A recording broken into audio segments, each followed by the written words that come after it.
ಸಸ್ಯಾಹಾರಿ ಮೊಸಳೆ ಒಂದು ದೇವಸ್ಥಾನದ ಗುಪ್ತ ಗುಹೆಯೊಂದನ್ನು ಇಂದಿಗೂ ಕಾಯ್ತಾ ಇದೆ ಅಂತಂದ್ರೆ ನಂಬ್ತೀರಾ?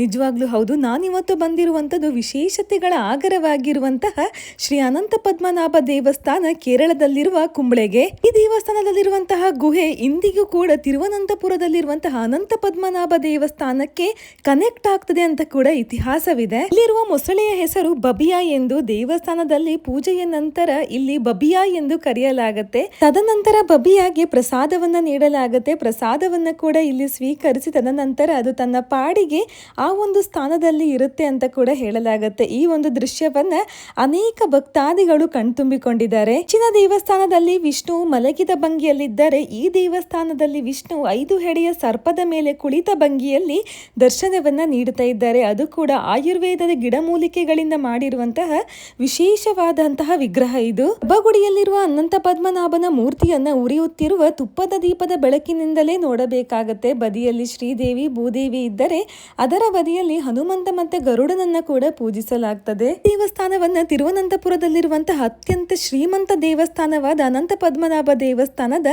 ಮೂಲ ಸ್ಥಾನ ಎಂದು ಹೇಳಲಾಗುತ್ತೆ. ನೀವೇನಾದ್ರೂ ಕೇರಳ ಸೈಡ್ ಬಂದ್ರೆ ಈ ದೇವಸ್ಥಾನವನ್ನ ಖಂಡಿತವಾಗಿ ವಿಸಿಟ್ ಮಾಡಿ. ಇಂಥದ್ದು ಇಂಟ್ರೆಸ್ಟಿಂಗ್ ವಿಷಯಗೋಸ್ಕರ ನನ್ನ ಚಾನಲ್ನ ತಪ್ಪದೆ ಫಾಲೋ ಮಾಡಿ, ಆದಷ್ಟು ಶೇರ್ ಮಾಡಿ. Thank you.